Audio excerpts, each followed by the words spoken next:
Sans l'information, la vie humaine est en danger. Mesdames et messieurs, merci de nous choisir à travers cette nouvelle édition sur nos antennes, aux toiles de fond. Le VPM en charge de l'intérieur, Peter Kazadi, a dénoncé la tentative de récupération par certains laboratoires politiques qui cherchent à charger les gouvernements de la République après les carnages dans la province du Nord Kivu. C'était lors du briefing de la mission gouvernementale à Goma. Le cabinet du ministre d'État en charge de l'urbanisme et habitat a fait une mise au point autour de la réouverture de l'avenue Ouganda à Gelem de la résidence de l'ancien président de la RDC, Joseph Kabila Kabange, en vue de lutter contre les dérapages de l'information. Une fois de plus, merci de nous rejoindre. Débutons par le briefing de la mission gouvernementale dans la ville de Goma. Le vice-premier ministre en charge de l'intérieur, Peter Kazadi, a dénoncé une tentative de récupération par un mauvais laboratoire politique cherchant à charger le gouvernement de la République sur l'affaire des carnages dans la ville de Goma. Suivez. Il y a également une tentative de récupération. Des récupérations pour charger les gouvernements, notamment sur les chiffres. La question que vous posez sur l'heure à laquelle les événements se seraient déroulés, tout ça c'est pour amplifier, donner une autre connotation. C'est une préparation même de la contestation de toutes les décisions que pourrait prendre la justice. On joue sur les chiffres, tout ça.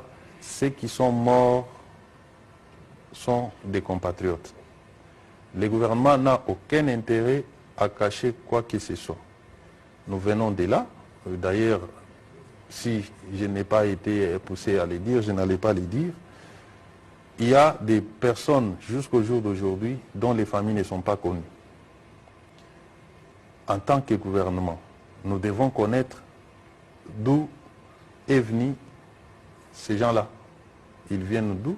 Ils sont de quelle famille?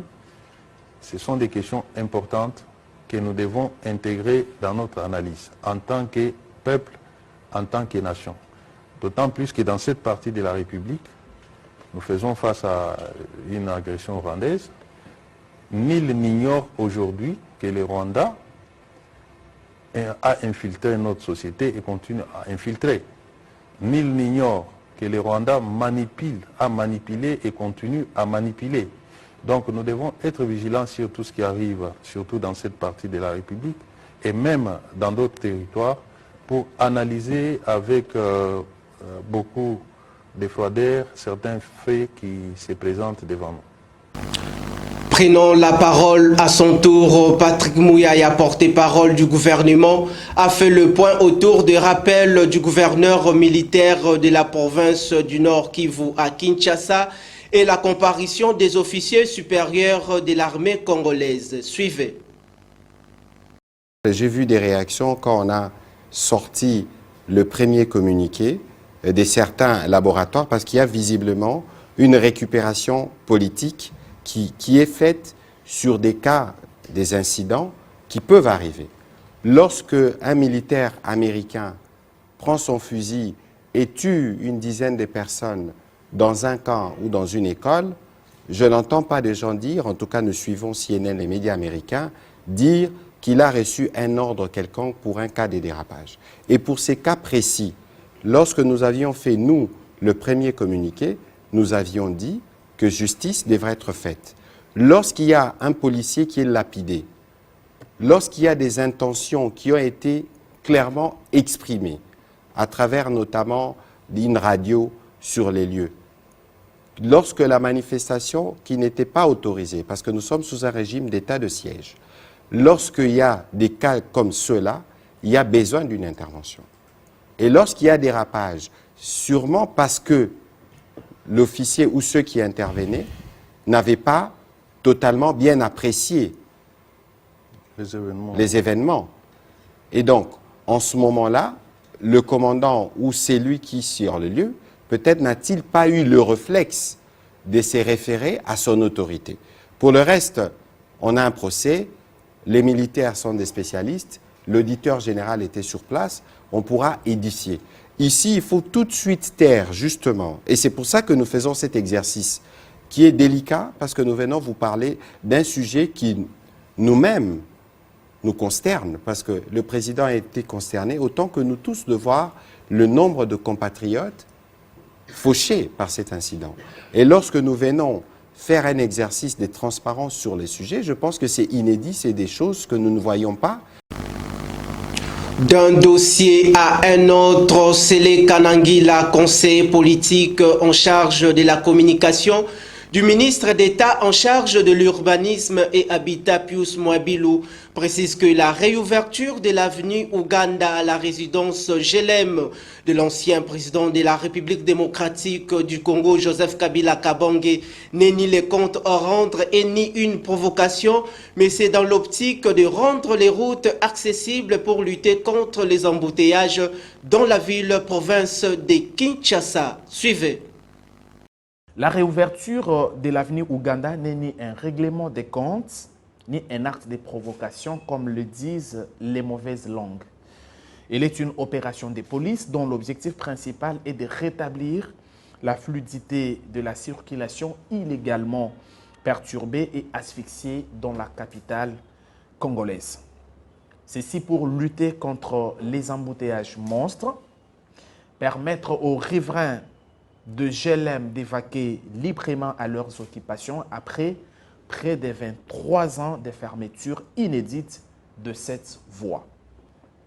Conscient que l'érection de ce mur a causé beaucoup de préjudices aux citoyens depuis plusieurs années et qu'il s'agissait d'une erreur à rectifier, l'État congolais avait décidé de mener cette opération dans la discrétion la plus totale.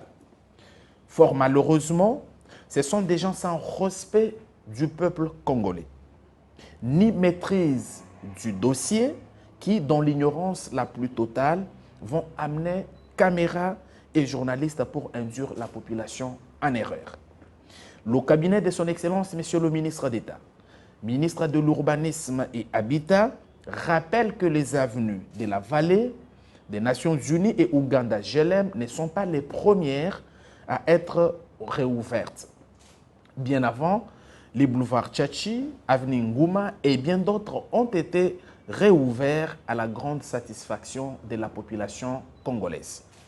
Par ailleurs, le cabinet de son Excellence, Monsieur le ministre d'État, ministre de l'Urbanisme et Habitat, précise qu'aucun mur d'une quelconque résidence n'a été cassé. L'opération a visé les barricades érigées sur la voie publique en violation des lois de la République.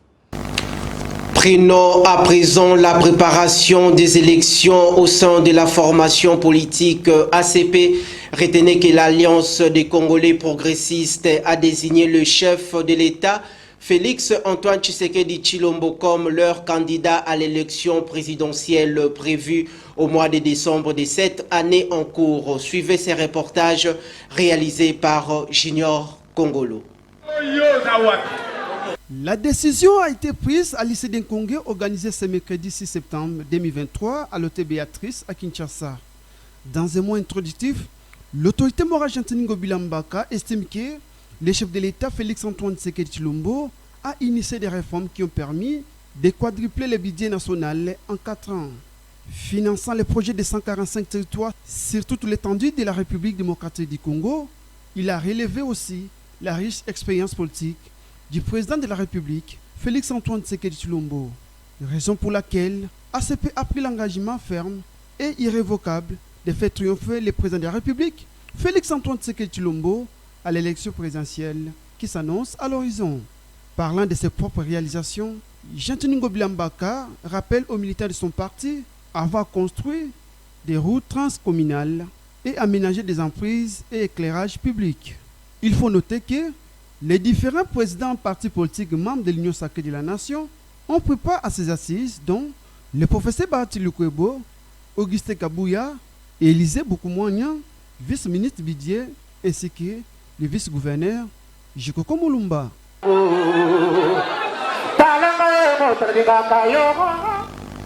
Rendons-nous en province pour parler du dossier et entrer aux infrastructures sportives. Dans la province du Haut-Katanga, les travaux avancent à la vitesse des croisières. C'est ce qui explique la visite d'inspection du gouverneur de la province, Jacques Kiabula Katwe, pour s'enquérir de l'état d'avancement des travaux. Regardez.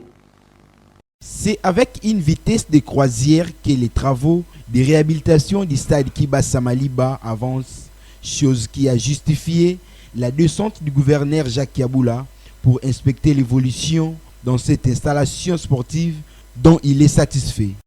Une pelouse certifiée Limonta que nous sommes allés chercher nous-mêmes personnellement en Italie et aujourd'hui elle est en train d'être posée. Pour la qualité des travaux qui se font ici nous rassure que le stade d'ici peu sera un stade homologué qui pourra accueillir des compétitions africaines. Nous avons besoin à ce que la ville de Lubumbashi soit dotée d'un stade digne comme celui-ci. Et c'était ça notre objectif déjà dès le départ. Nous nous sommes dit nous allons moderniser notre stade et nous l'avons fait en ce qui concerne les vestiaires et la pose des chaises. Et nous sommes en train cette fois-ci d'atterrir avec cette pelouse afin de répondre aux besoins de la jeunesse haut-katangaise qui attend de pied ferme voir ce stade se terminer pour que les matchs au niveau de la compétition locale puissent se jouer ici et aussi au niveau de la compétition africaine. C'est au niveau de la pose des gazons artificiels certifiés par la FIFA et la Confédération africaine de football. Les premiers citoyens du Haut-Katanga rassurent aux sportifs les probables homologations de ces complexes sportifs dont les travaux seront bientôt finis et deviendra le 3e stade en République démocratique du Congo pouvant abriter les rencontres internationales aux côtés du stade de Martyrs de Kinshasa et celui du tout-puissant Mazembe à Lubumbashi. Nous rassurons tout le monde et tous les fans de Lupopo que ce stade d'ici peu sera homologué. Impatient de revivre encore les spectacles à Kibasa Maliba, le groupe d'animation du Saint-Éloi Lupopo était présent pour saluer cette œuvre à travers des chants. Changeant des registres, on parle d'un report dans l'affaire de l'ancien premier vice-président de l'Assemblée nationale, Jean-Marc Kabound, alors que le verdict était attendu le mercredi 6 septembre dernier à Kinshasa. Il faudra encore patienter jusqu'au 13 septembre pour connaître l'issue de sortie de ces dossiers devant la Cour de cassation. Suivez les commentaires de Patrick John Mukengeshaï. La décision de la Cour de cassation qui devrait être prononcée ce mercredi 6 septembre sera donc le 13 septembre prochain, alors que l'ancien premier vice-président de l'Assemblée nationale, Jean-Marc Kabound, passe encore plus d'une année derrière les barreaux à la prison centrale de Makala. bakanisaki ke ekokomaka te kolala kolamuka ekopusana kaka baza na kati ya bobangi puisque bayebi ke dossier ya président Jean-Marc ezali vide na yango nazali kosenga na bino to panza sango oyo ke banzoi nyonso ya AC to bongama na une mobilisation encore générale que le 13 septembre to koya lisusu kokutana awawa po ete bazuzi ya cour ya cassation bakoka kopesa biso jugement o esengeli na biso. Cette nouvelle du report est venue de son maître Yassim Selemani, avocat de Jean-Marc Kabound. Le ministère public avait donc requis une peine de 3 ans de prison ferme contre Jean-Marc Kabound. Et pendant que c'est temps, sa défense ne cesse de marteler que les preuves nécessaires à sa condamnation sont par défaut. Ils annoncent avec espoir l'acquittement de leurs clients. Rappelons que 12 chefs d'accusation font l'objet de cette condamnation, notamment outrage envers les institutions de la République, notamment l'Assemblée nationale et la présidente de la République, offense au chef de l'État, ainsi que d'autres chefs d'accusation. La Cour a donc ajouté 7 jours à la date initialement prévue pour ces décisions. Attendons voir comment la suite le 13 septembre prochain. Alors que les accusations des détournements affluaient contre les comités d'organisation du 9e Jeu de la francophonie tenu à Kinshasa du 28 juillet au 6 août dernier, l'inspection générale des finances IGF en sigle a annoncé n'avoir retracé aucun fait dans cette affaire. Suivez dans ces reportages. Suite aux multiples rumeurs des détournements de fonds de comité national de jeux de la francophonie, l'inspecteur général de finances Gilles Alinguete a déclaré dans une mise au point le mardi 5 septembre dernier que l'inspection générale de finances avait accompagné la direction du comité tout au long de l'organisation de 9e Jeux de la francophonie qui se sont tenus du 28 juillet au 6 août 2023 à Kinshasa. Devant la presse, le chef des services de l'IGF, Gilles Alinguete, a exprimé que toutes les opérations financières ont été faites sous le regard de son institution et que cette dernière peut affirmer qu'il n'y a pas eu d'effet de détournement de deniers publics au niveau de la direction du Comité national de jeux de la francophonie. Notons que cette mise au point intervient après que Isidore Kwanja, directeur du Comité national de jeux de la francophonie, a été accusé des détournements de fonds et des véhicules affectés à l'organisation de jeux de la francophonie. L'IGF avait annoncé l'audit de fonds à l'Olympiade et avait récupéré 6 véhicules du comité déclarés au nom de tierces. Cependant, l'IGF a déclaré que ces véhicules n'avaient pas été utilisés à de fins personnelles, mais avaient été utilisés pour le transport des participants aux Jeux. Par ailleurs, l'IGF a conclu son communiqué en alléguant que l'organisation de 9e Jeu de la francophonie a été un succès et que les fonds alloués ont été utilisés de manière transparente et efficiente. Prenons le dossier de l'insalubrité dans la ville de Kinshasa. Il faut savoir que la capitale congolaise souffre de mécanismes de gestion des immondices dans ses différentes communes. La campagne de sensibilisation à la salubrité dont le chef de la population, l'opération Kinshasa Bopeto, semble être faible pour de multiples raisons avancées par le Quinois. Suivez ces reportages réalisés par Esther Bankosa et Shadrach Chulungu. Revêtir la ville de Kinshasa sa plus belle robe datant, c'est une affaire de tous. Dans le but de combattre l'insalubrité généralisée, la population quinoise éprouve plusieurs difficultés face à ces phénomènes. C'est l'État congolais qui n'est pas actif, qui ne fait pas son devoir. Il y a le ministère de l'hygiène qui n'existe que les noms. L'hygiène, les vétérinaires, tout ça, qui n'existe que des noms. Ils ne font pas, ils ne font rien. Ils ne réagissent pas, ils n'inquiètent pas la population. La population est là, c'est comme un enfant qu'on doit chaque fois, qui doit subir le suivi. Il n'y a pas de suivi. Les autorités compétentes de la ville sont censées de faire une bonne planification faisant face au développement du pays. Pour mettre la propriété dans la ville, il faut de nouvelles structures. De nouvelles structures, l'organisation. On peut passer même porte à porte. Ça dépend de la vision de celui qui veut faire la propriété dans la ville. Malgré des partenaires, Kinshasa produit des dizaines de tonnes de déchets au quotidien, mais leur évacuation pose énormément de problèmes.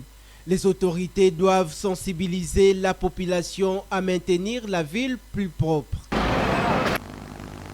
État de lieu de route dans la capitale congolaise, parlons-en.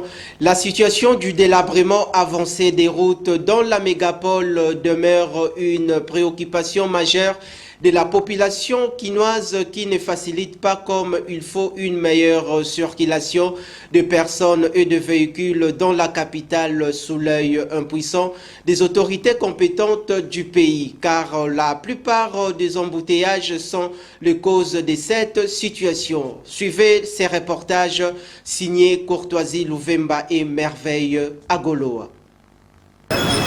La situation faisant état du délabrement avancé des routes dans toutes les communes de la ville de Kinshasa constitue un problème majeur des autorités du pays qui impacte sur le vécu quotidien de la population. Dans les soucis de lutter contre les délabrements généralisés de cette affaire dans la capitale, la population quinoise décline cette responsabilité pour l'orienter à ceux qui gèrent la ville. À Kinshasa, j'ai l'impression que même l'autorité ne s'occupe pas de construction des routes. Parce que les routes à Kinshasa sont dans un état de délabrement total. Même nous qui marchons à pied, nous avons des difficultés pour bien marcher. Donc c'est un délabrement total et très avancé. Il faut savoir que les routes ne sont pas en bon état. Les usagers font face à ces casse-têtes terribles sous l'œil impuissant des autorités compétentes.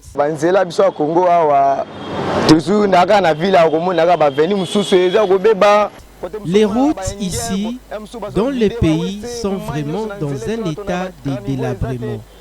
Les autres routes sont bouchées et les Indiens vident leurs toilettes au-dessus de l'eau sale qui descendent sur les avenues.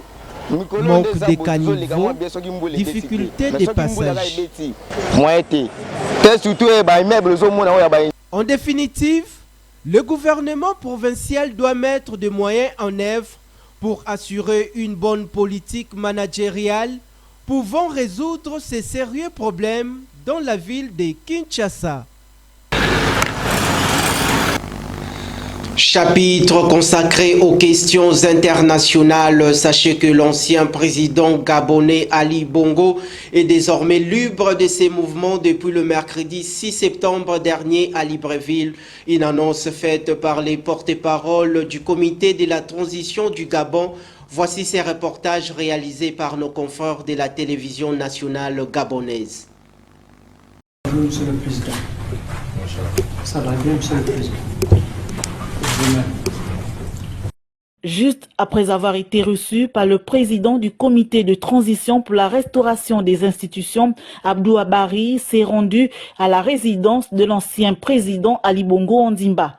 Le représentant du secrétaire général de l'organisation onusienne est allé se rendre compte des conditions de vie de l'ancien chef d'État. Je viens de rendre visite au président Ali Bongo Ondimba pour me rendre compte de ses conditions de vie et de résidence. Je l'ai trouvé dans le même cadre qu'il occupait, en bonne santé. Le président m'a chargé d'exprimer ses sentiments de reconnaissance au secrétaire général des Nations Unies, au nom duquel je suis venu lui rendre cette visite. Afin de préserver la paix et la stabilité dans notre pays, l'ancien président Ali Bongo Ondimba souhaite la préservation de la cohésion sociale. Et je suis convaincu que les mots qui sont sortis de la bouche du président Ali Bongo Ondimba, c'est des mots de renforcement de la cohésion sociale. Il a souhaité que la paix, la stabilité et la cohésion sociale au Gabon puissent être préservés. Le président de la transition qui prône les valeurs de paix a pour ambition d'améliorer significativement le quotidien des Gabonais. Maintenant, le basketball sur fauteuil roulant, une belle victoire des dames de la RDC face aux Lions de l'Atlas du Maroc, score 40-25, une entrée en force à cette première édition des Jeux africains Paralympiques 2023 qui se déroule à Accra au Ghana. Du côté de messieurs, c'est une véritable correction, une défaite du premier match face à l'Algérie. Les commentaires est signé Patrick John Mokengeshaï. Il s'agit de la première édition des Jeux africains paralympiques 2023 à Accra au Ghana, que le Léopard basketball sur fauteuil roulant et participe. Une belle entrée en force pour les Léopards dames qui ont écrasé leur adversaire du Maroc, les Lions de l'Atlas, par le score de 40-25. Elles livreront leur deuxième match ce jeudi 7 septembre 2023 face à la sélection zambienne. Les Léopards basketball sur fauteuil messieurs, quant à eux, ont reçu une véritable correction, un baptême de feu face aux Marocains, 22 contre 100. Notez que cette défaite constitue la deuxième depuis le début de cette compétition africaine. Espérons que les Léopards messieurs auront l'occasion de sauver l'honneur de la République démocratique du Congo ce jeudi 7 septembre 2023 face au Ghana, pays organisateur de cette première édition des Jeux africains et paralympiques 2023. Clôturons par les valeurs nutritives. Que savez-vous du sésame? Plus de détails de Rite Mboa. Les sésames est une plante annuelle de la famille de Pédaliciae, largement cultivée pour ses graines. Elle aurait été domestiquée dans le sous-continent indien et il est même probable que ce soit la première plante oléagineuse à avoir été cultivée. Le sésame est principalement cultivé dans les régions tropicales, subtropicales et tempérées chaudes d'Afrique et d'Asie. Il connaît un fort développement dans le pays subsahérien du fait de sa culture facile et des faibles coûts de production. Cette petite graine oléagineux au délicat goût de noisette est utilisée partout à travers le monde. Le sésame est un trésor de bienfaits nutritionnels. Le sésame fait partie des aliments les plus riches en antioxydants. Ces oxydants ont la capacité de protéger les cellules du corps de l'effet néfaste des radicaux libres. Ces derniers sont impliqués dans l'apparition de maladies liées au vieillissement, de certains cancers et de maladies cardiovasculaires. Les principaux antioxydants du sésame sont la vitamine E, le sésamol, le sésaminol et les tocophérols. Il prévient certains cancers de la femme. Le sésame est particulièrement riche en lignanes, des composés végétaux à l'effet proche de l'hormone sexuelle féminine. Outre ses précieux lipides, le sésame est considéré comme l'un des aliments les plus complets en raison de grandes variétés de micronutriments qu'il contient. Côté minéraux, il est ainsi particulièrement riche en calcium, en magnésium, phosphore, potassium, fer et zinc. Côté vitamines, il contient de la vitamine E en grande quantité ainsi que de vitamines B1 et B6 en quantité appréciable. Le sésame est également source de vitamines B2 et B3 et de folates. Rappelons par ailleurs que le grain de sésame est ce qu'on appelle en lingala le wangila. Il est très nutritif et très bon pour la santé de toute la famille. C'en est fini pour aujourd'hui. Bien avant de nous quitter, retenez ceci. Le VPM en charge de l'intérieur, Peter Kazadi, a dénoncé la tentative de récupération par certains laboratoires politiques qui cherchent à charger les gouvernements de la République après les carnages dans la province du Nord Kivu. C'était lors du briefing de la mission gouvernementale à Goma. Le cabinet du ministre d'État en charge de l'urbanisme et habitat a fait une mise au point autour de la réouverture de l'avenue Ouganda à Gelem de la résidence de l'ancien président de la RDC, Joseph Kabila Kabange, en vue de lutter contre les dérapages de l'information. La conjugaison des efforts de la rédaction et de la technique a conduit à la réalisation de ces travaux de titans.